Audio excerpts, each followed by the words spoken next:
Welcome back to another episode of the Technical Area.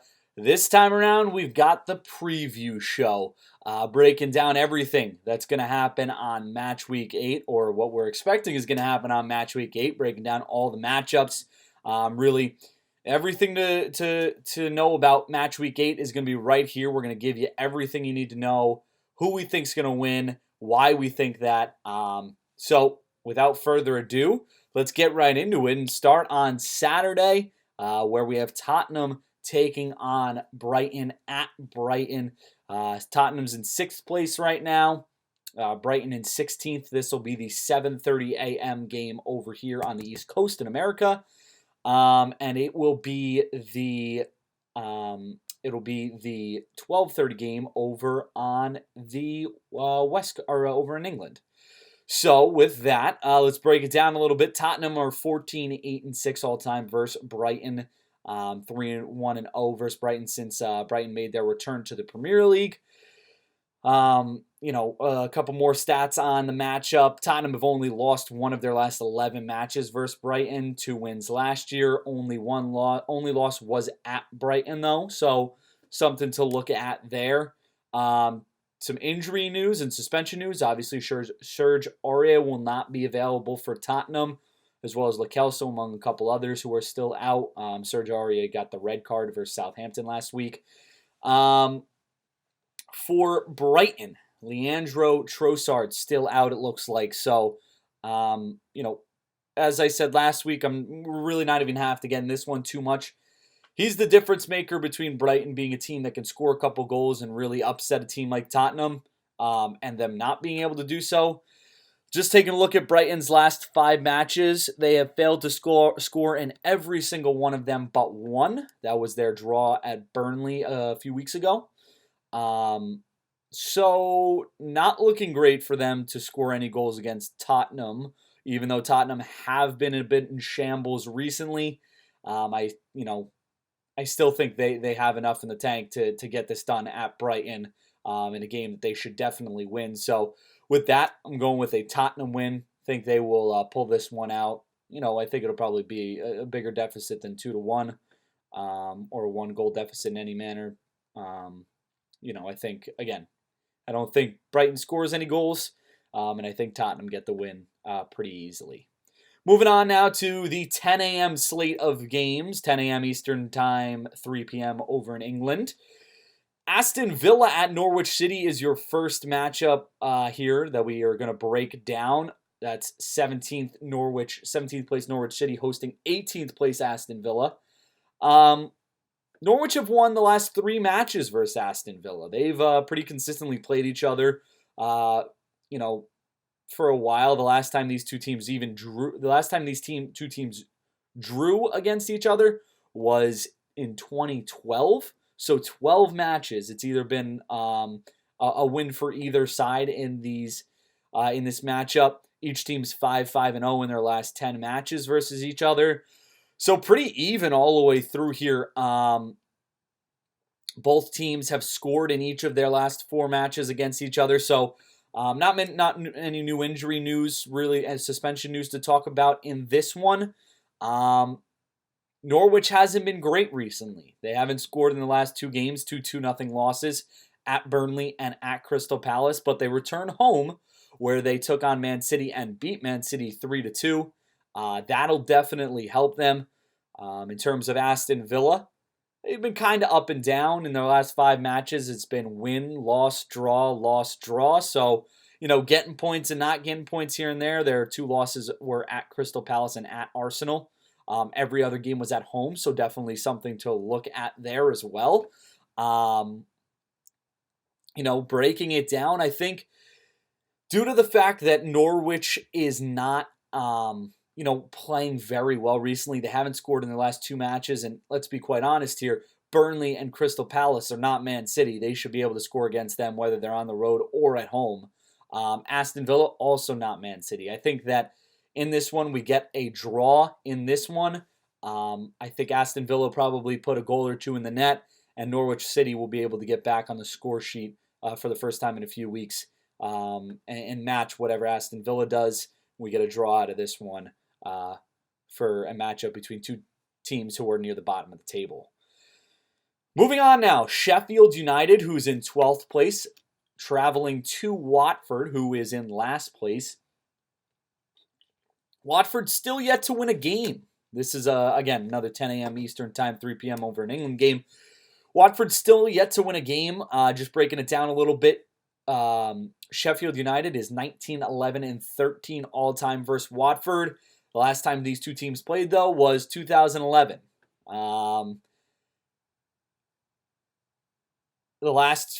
This has been a pretty solid season altogether, defensively, especially for Sheffield United, which doesn't bode well for Watford. They haven't scored in their last two matches. Other than that, they have 2 goals in their game at home versus Arsenal, and then a goal apiece in their 2 games before that in their last 5 matches. Granted, their last 3 matches have been Arsenal, Man City, and Wolves. So definitely a difficult schedule there. And Sheffield United's not easy either. Their defense is going to stay compact. I don't believe they've given up more than 2 goals in a game all season. Their last 3 games, they've given up 1 goal, 0 goals, and 1 goal. So the defense is there for Sheffield United. They may be on the road, but they're still going to cause some trouble. And I think that's why they end up winning here. I don't think Watford's in a bad place right now. And granted, they will be home, so a draw is possible. But I think Sheffield United probably win this one 1-0. A close game like that. I just don't think Watford have been very, very poor from the start of the season all the way through now. Still looking for their first win, like I mentioned. And Sheffield United's going to be a tough team to get it against, as their defense is really, really hard to break down. So that's why I have a Sheffield United win in this one. Moving on now to Everton, who is in 15th place, traveling to Burnley, who's in 11th place. Battle of a couple mid-table teams, one having a poor season, the other having a season that's pretty similar to what we've seen from Burnley. Just again, background here to start this one off. Everton are 5-3-0 versus Burnley since Burnley's return to the Premier League. They are 2-2-0 at Burnley, so they have not lost to Burnley since Burnley has returned to the Premier League. So that's definitely something to look at. Everton are the last year they won both matches, an aggregate score of 7-1. They won one game 5-1, the other one 2-0. Looking at some of their injuries, Jean-Philippe Gbamin is still injured. He's still out, although he did start some light training today. Other than that, though, it looks like Andre Gomes will be back in action. Theo Walcott might have an opportunity to be fit for this one. So a boost there for Everton. Burnley, Danny Drinkwater still out. It's basically it for them. It's going to be an interesting one. This is definitely going to be a very tight match. Everton not playing well. Burnley with that very hard defense to break down, kind of similar to Sheffield United. And I think that, to make this one short and sweet, it's going to be a draw. Probably 1-1 would be my guess. Everton aren't scoring goals. They can't. They have a hard time breaking down those teams who kind of sit back and kind of accept the pressure and then counterattack. And Burnley have a striker in Ashley Barnes who's very good at getting behind the defense for that, however many long balls he gets there. He'll probably get one behind those Everton center backs. So that's why I'm figuring 1-1 here, a draw between Everton and Burnley here in match week 8. Moving on now, Leicester at Liverpool, the match that I think is the best match we're going to see all weekend. 2 teams, one of them in Liverpool, who everybody knew they were going to come out. They were going to be very good. They've been dominant in most of their games. Last week against Sheffield United was the first time they really, I guess you could say, slipped up a little bit or just didn't really play as well as they can. But they did still win. They've won all of their matches, have yet to drop a point. Leicester, on the other hand, great start for Leicester. They're in 3rd place currently right now. So really good stuff from them. They've looked dominant. A 5-0 win last week versus Newcastle. They beat Tottenham 2-1 at home. Their only loss of the season was at Man United, but I'm starting to think that was a little bit of a fluke because their last 5 fixtures, they have 4 wins and then that 1 loss. They have 2 draws to begin the season. So just some really, really good soccer so far from Leicester this season. Just look at the background of the matchup. Leicester haven't beaten Liverpool since 2017. They're 0-3-1 versus them. So, just a bunch of draws since that point. And then, of course, the 1 loss. Last year, Leicester drew at Liverpool. So, a little bit of a good omen there. They drew 1-1. Meanwhile, the other match that was at Leicester, Liverpool won that one 2-1. James Maddison looks like he'll be back and fit for the for the match, so that is a huge boost for Leicester. He's very important in unlocking their attack and helping them go forward. So that'll be big for them. Liverpool, Divock Origi and Alisson still look to be out. This one's going to be a fun one. Let me tell you, this one's going to be a lot of fun. I think we're probably going to see each team score, but again, I'm going to have to go with the draw on this one. I think Leicester have enough in the tank to make Liverpool drop their first points of the season. It's gonna be a lot of fun, this one. I'm really, really excited for this one. Leicester's attack versus Liverpool's attack. Both their defenses are good, have been very good throughout the season, but I'm not convinced that, I wouldn't say that they're, some of the best defenses in the league, although Liverpool's is up there, I guess you could say, because, you don't win all the games that they've won without a solid defense. But I think we're going to see some goals in this one, and I think it's going to be a lot of fun, and that's why I think that this one's going to be a draw in the end. Moving on now to the final game. That was the Leicester-Liverpool was your last game of the 10 a.m. slot. Now moving on to the 12:30 p.m. Eastern Time, 5:30 p.m. over in England slot. This will be Crystal Palace at West Ham. Crystal Palace currently finding themselves in 9th place as West Ham find themselves in 5th place. So 2 teams performing pretty well here over the last stretch of games they've had.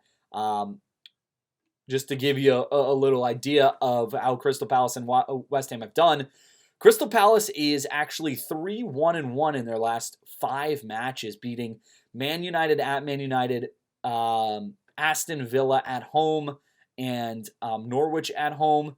The other 2 games they lost at Tottenham 4-0 and drew versus Wolves.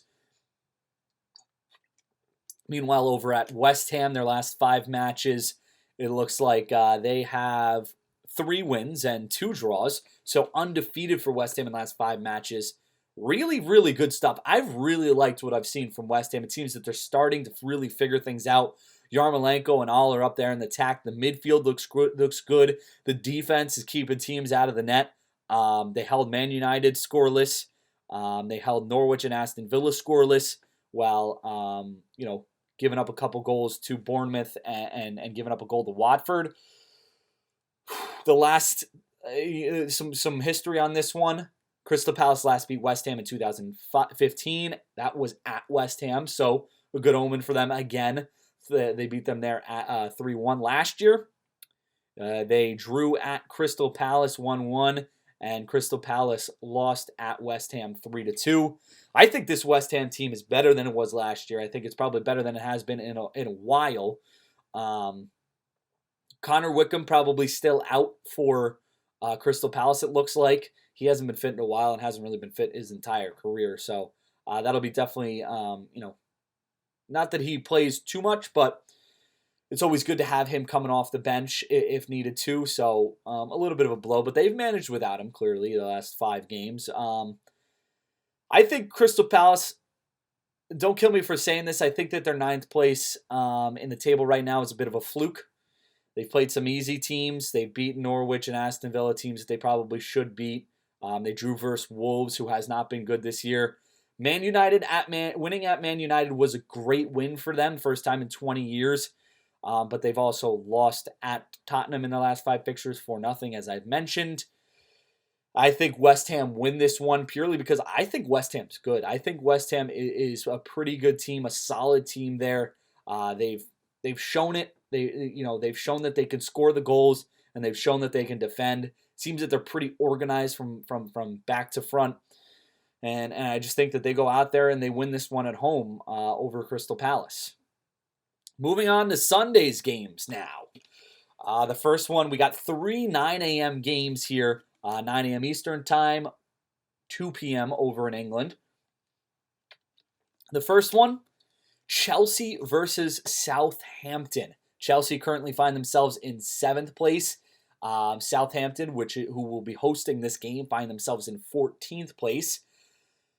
Not really much to talk about here. Chelsea does have a lot of injuries, but they should have Zuma, Giroud, and Kanté back. 3 players who I don't believe have featured in the last couple games.